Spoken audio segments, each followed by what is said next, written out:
ಅಘೋರಿಗಳೆಂದರೆ ಯಾರು? ನಾಗಾಸಾಧುಗಳೆಂದರೆ ಯಾರು? ಇವರು ಇದೀಗ ನಡೆದ ಕುಂಭಮೇಳದಲ್ಲಿ ಲಕ್ಷ ಜನ ಸೇರಿದ್ದಾರೆ.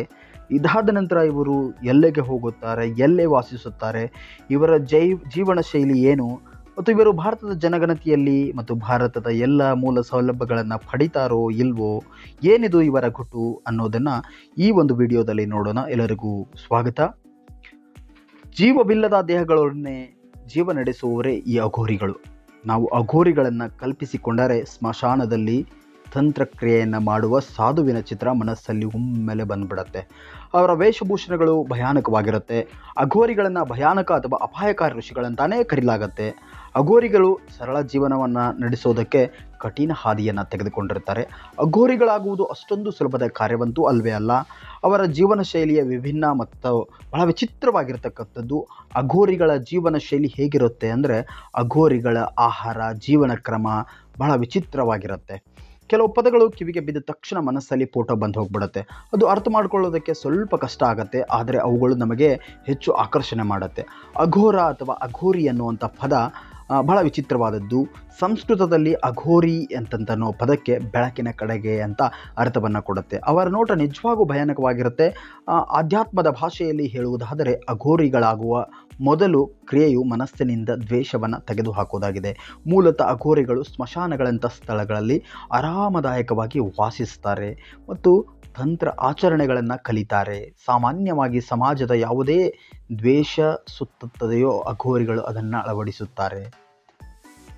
ಅದರ ಜೊತೆಗೆ ಮಲಗುವಾಗ ದಿಂಬಿನ ಕೆಳಗೆ ಈ 5 ವಸ್ತುಗಳನ್ನು ಇಟ್ಟರೆ ಒಳಿತಾಗುತ್ತದೆ. ಶ್ವೇತಾಪಶ್ವೇತ ಪರಿಷತ್ತಿನಲ್ಲಿ ಶಿವನನ್ನು ಅಘೋರವಾದ ಎಂದು ಕರೆಯಲಾಗುತ್ತದೆ. ಅಘೋರಿ ಬಾಬಾ ಕೂಡ ಶಿವನ ಈ ರೂಪವನ್ನು ಪೂಜಿಸುತ್ತಾನೆ. ಬಾಬಾ ಭೈರವನಾಥನನ್ನು ಅಘೋರಿಗಳು ಪೂಜಿಸುತ್ತಾರೆ. ಅಘೋರಿಗಳೆಂದರೆ ಯಾರು ಅಂದರೆ, ಅವರ ಆಹಾರ ಕ್ರಮ, ಉಡುಪುಗಳು ಹೇಗಿರುತ್ತೆ. ಭಗವಾನ್ ಶಿವನನ್ನು ಅಘೋರ ಪಂಥವು ಮೂಲ ಪುರುಷ ಅಂತ ಪರಿಗಣಿಸಲಾಗತ್ತೆ. ಶಿವಾಜಿಯ ಅವತಾರವಾದ ಅವಧೂತ ಭಗವಾನ್ ದತ್ತಾತ್ರೇಯ ಅಘೋರ ಶಾಸ್ತ್ರ ಗುರು ಅಂತ ಪರಿಗಣಿಸಲಾಗಿದೆ. ಅಘೋರ ಪಂಥವನ್ನು ಶಿವನ ಅನುಯಾಯಿಗಳು ಅವನ ಪ್ರಕಾರ ಶಿವನ ತನ್ನಲ್ಲಿಯೇ ಸಂಪೂರ್ಣವಾಗಿದ್ದಾನೆ ಮತ್ತು ಎಲ್ಲ ರೂಪಗಳಲ್ಲೂ ಅಸ್ತಿತ್ವ ಎನ್ನುವಂತಹ ನಂಬಿಕೆಯನ್ನು ಇಟ್ಕೊಂಡಿದ್ದಾರೆ. ಅಘೋರಿಗಳ ಕುರಿತು ನಾವು ಯಾವೆಲ್ಲ ವಿಚಾರಗಳನ್ನು ತಿಳಿದುಕೊಳ್ಬೇಕಿದೆ ಅನ್ನೋದು ಬಹಳ ಇಂಪಾರ್ಟೆಂಟ್ ಆಗುತ್ತೆ. ಅಘೋರಿಗಳು ಹಸಿ ಮಾಂಸವನ್ನು ತಿನ್ನುತ್ತಾರೆ. ಹೌದು, ಅಘೋರಿಗಳು ಸ್ಮಶಾನದಲ್ಲಿ ವಾಸಿಸ್ತಾರೆ ಮತ್ತು ಅರ್ಧ ಸುಟ್ಟ ಮೃತದೇಹಗಳ ಮಾಂಸವನ್ನು ಅವರು ತಿಂತಾರೆ ಎನ್ನುವಂತಹ ಸತ್ಯವನ್ನು ನಾವು ತಿಳ್ಕೊಳ್ಬೇಕಾಗಿದೆ. ಈ ವಿಷಯ ಸಾಮಾನ್ಯವಾಗಿ ಜನರಿಗೆ ಭಯಾನಕ ಅಂತ ತೋರಿಸ್ತದೆ. ಆದರೂ ಕೂಡ ಇದನ್ನು ಮಾಡುವುದರಿಂದ ಅಘೋರಿಗಳ ತಂತ್ರಕ್ರಿಯೆ ಶಕ್ತಿಯನ್ನು ಬಲಪಡಿಸುತ್ತದೆ ಅಂತ ಅಘೋರಿಗಳಲ್ಲಿ ತಿಳಿಸಲಾಗಿರ್ತಕ್ಕಂತಹದ್ದು. ಶಿವ ಮತ್ತು ಮೃತದೇಹದ ಆರಾಧಕರೇ ಈ ಅಘೋರಿಗಳು. ಶಿವನ 5 ರೂಪಗಳಲ್ಲಿ ಅಘೋರ ಕೂಡ ಒಂದು. ಅಘೋರಿಗಳು ಶಿವನ ಆರಾಧಕರು ಮತ್ತು ಶಿವನ ಆರಾಧನೆಯಲ್ಲಿ ಯಾವಾಗಲೂ ಮಗ್ನರಾಗಿರ್ತಾರೆ. ಇದರ ಜೊತೆಗೆ ಮೃತದೇಹದ ಬಳಿ ಕುಳಿತು ಸಾಧನೆಯನ್ನು ಮಾಡ್ತಾರೆ. ಏಕೆಂದರೆ ಈ ಮೃತದೇಹವನ್ನು ಶಿವಪ್ರಾಪ್ತಿಗಾಗಿ ದಾರಿ ಎನ್ನುವಂತಹ ಪ್ರತಿಕ್ರಿಯೆ ಅವರಲ್ಲಿದೆ. ಅವರು ತಮ್ಮ ಜ್ಞಾನದಲ್ಲಿ ಮೃತದೇಹದ ಮಾಂಸ ಮತ್ತು ಮದ್ಯವನ್ನು ಅರ್ಪಿಸ್ತಾರೆ. ಒಂದೇ ಕಾಲಿನ ಮೇಲೆ ನಿಂತು ಶಿವನನ್ನು ಪೂಜಿಸುತ್ತಾರೆ ಮತ್ತು ಸ್ಮಶಾನದಲ್ಲಿ ಕುಳಿತು ಹವನವನ್ನು ಇವರು ಮಾಡುತ್ತಾರೆ. ಮೃತದೇಹದೊಂದಿಗೆ ದೈಹಿಕ ಸಂಬಂಧವನ್ನು ಅಘೋರಿ ಬಾಬಾಗಳು ಮತ್ತು ಮೃತದೇಹಗಳೊಂದಿಗೆ ದೈಹಿಕ ಸಂಬಂಧವನ್ನು ಮಾಡ್ತಾರೆ ಮತ್ತು ಅಘೋರಿಗಳು ಸಹ ಈ ಸತ್ಯವನ್ನು ಒಪ್ಪಿಕೊಳ್ಳುತ್ತಾರೆ ಎಂಬ ಜನಪ್ರಿಯ ನಂಬಿಕೆ ಇದೆ. ಅವರು ಇದನ್ನು ಶಿವ ಮತ್ತು ಶಕ್ತಿ ಪೂಜಿಸುವ ಮಾರ್ಗವೆಂದು ಪರಿಗಣಿಸ್ತಾರೆ. ಮೃತದೇಹಗಳೊಂದಿಗೆ ದೈಹಿಕ ಚಟುವಟಿಕೆಯನ್ನು ಮಾಡುವ ಸಮಯದಲ್ಲಿ ಮನಸ್ಸು ದೇವರ ಭಕ್ತಿಯಲ್ಲಿ ತೊಡಗಿದ್ದರೆ ಅದು ಅತ್ಯುನ್ನತ ಮಟ್ಟದ ಸಾಧನೆ ಎಂದು ಅಘೋರಿಗಳು ನಂಬ್ತಾರೆ. ಅಘೋರಿಗಳು ಬ್ರಹ್ಮಚರ್ಯವನ್ನು ಅನುಸರಿಸುವುದಿಲ್ಲ ಅನ್ನುವ ಮಾತುಗಳು ಕೂಡ ಇವೆ. ಇತರ ಋಷಿಗಳು ಮತ್ತು ಸಂತರು ಬ್ರಹ್ಮಚರ್ಯವನ್ನು ಅನುಸರಿಸಿದರೆ ಅಘೋರಿಗಳು ಬ್ರಹ್ಮಚರ್ಯವನ್ನು ಅನುಸರಿಸುವುದಿಲ್ಲ. ಮೃತದೇಹಗಳಷ್ಟೇ ಅಲ್ಲ, ಅಘೋರಿಗಳು ಬದುಕಿರುವುದರೊಂದಿಗೆ ಸಂಬಂಧವನ್ನು ಬೆಳೆಸುತ್ತಾರೆ. ಅವರ ದೇಹದ ಮೇಲೆ ಬೂದಿಯನ್ನು ಹಚ್ಚಿಕೊಳ್ಳುವ ಮೂಲಕ ಡ್ರಗ್ಸ್ ನಡುವೆ ದೈಹಿಕ ಸಂಬಂಧವನ್ನು ಮಾಡುತ್ತಾರೆ. ಅಷ್ಟೇ ಅಲ್ಲ, ಮಹಿಳೆಯರ ಋತುಚಕ್ರದ ಸಮಯದಲ್ಲಿ ಅವರು ವಿಶೇಷವಾಗಿ ದೈಹಿಕ ಸಂಬಂಧಗಳನ್ನು ಮಾಡ್ತಾರೆ. ಈ ಕ್ರಿಯೆಯನ್ನು ಸಹ ಸಾಧನಾ ಭಾಗ ಅಂತ ಪರಿಗಣಿಸಲಾಗುತ್ತೆ. ಇದು ಅಘೋರಿಗಳ ಶಕ್ತಿಯನ್ನು ಹೆಚ್ಚಿಸುವುದು ಅನ್ನೋದಂಥ ನಂಬಿಕೆ ಕೂಡ ಇದೆ. ಅಘೋರಿಗಳು ನರಮುಂಡವನ್ನು ಧರಿಸ್ತಾರೆ. ಅಘೋರಿಗಳು ನರಮುಂಡವನ್ನು ಧರಿಸ್ತಾರೆ. ಅಘೋರಿಗಳು ಯಾವಾಗಲೂ ನರಮುಂಡವನ್ನು ಅಂದರೆ ಮಾನವನ ತಲೆ ಬುರುಡೆಗಳನ್ನು ತಮ್ಮೊಂದಿಗೆ ಇಟ್ಕೊಳ್ತಾರೆ. ಅದನ್ನು ಕಪಾಲಿಕಾ ಅಂತ ಕರೀತಾರೆ. ಶಿವನ ಅನುಯಾಯಿಯಾಗಿರುವ ಅಘೋರಿಗಳು ನರಮುಂಡವನ್ನು ಇಟ್ಕೊಂಡು ಅದನ್ನು ತಮ್ಮ ಆಹಾರದ ಪಾತ್ರೆಯಾಗಿ ಬಳಸ್ತಾರೆ. ಒಮ್ಮೆ ಶಿವನು ಬ್ರಹ್ಮನ ತಲೆಯನ್ನು ಕತ್ತರಿಸಿ ತನ್ನ ತಲೆಯಿಂದ ಇಡೀ ವಿಶ್ವವನ್ನು ಸುತ್ತಿದ್ದನು ಎಂಬ ನಂಬಿಕೆ ಆಧಾರದ ಮೇಲೆ ಅವರು ಈ ಪದ್ಧತಿಯನ್ನು ಅನುಸರಿಸ್ತಾರೆ. ಇನ್ನು ಅಘೋರಿಗಳ ನಿಗೂಢ ಪ್ರಪಂಚ. ಹೌದು, ಅಘೋರಿಗಳು ಹಿಂದೂ ಧರ್ಮದ ಒಂದು ಭಾಗ ಆಗಿದ್ದಾರೆ. ಅದಕ್ಕಾಗಿ ಅವರು ಅಘೋರಿ ಪಂಥ ಅಥವಾ ಘೋರ ಪಂಥ ಅಂತ ಕರೀತಾರೆ. ಅಘೋರಿಗಳು ದೇಶದೆಲ್ಲೆಡೆ ಇದ್ದಾರೆ. ಆದರೆ ಕಾಶಿ ಮತ್ತು ವಾರಾಣಸಿಯಲ್ಲಿ ಗರಿಷ್ಠ ಸಂಖ್ಯೆಯ ಅಘೋರಿಗಳಿದ್ದಾರೆ. ಔಗಡ, ಸಂಬರ್ಗಿ, ಘುರೆ, ಅಘೋರಿ 3 ಶಾಖೆಗಳಿವೆ.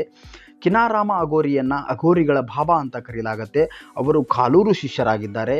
ಕಿನಾರ ಬಾಬಾ ಅಘೋರಿ ಅವರು ಗೀತಾವಲಿ, ವಿವೇಕಸಾರ ಮತ್ತು ರಾಮಗೀತೆಯನ್ನು ರಚಿಸಿದ್ದಾರೆ. ಕಿನ್ನರ ರಾಮ 1826ರಲ್ಲಿ ನಿಧನರಾದರು. ಅಘೋರಿಗಳು ಸರಳವಾಗಲು ಕಠಿಣ ಹಾದಿಯನ್ನು ಹಿಡಿತಾರೆ.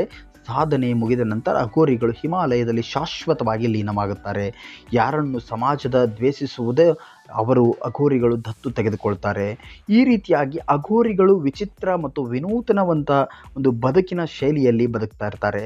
ಬಹುಶಃ ನಾವೆಲ್ಲ ಈಗ ವೀಕ್ಷಿಸ್ತಕ್ಕಂತಹದ್ದು ಈ 144 ವರ್ಷಗಳಿಗೊಮ್ಮೆ ನಡೆಯುವ ಮಹಾಕುಂಭ ಮೇಳದಲ್ಲಿ ಲಕ್ಷ ಲಕ್ಷ ನಾಗಾ ಸಾಧುಗಳು ಅಘೋರಿಗಳ ಒಂದು ದಂಡೆ ಬಂದು ನಿಲ್ಲುತ್ತದೆ.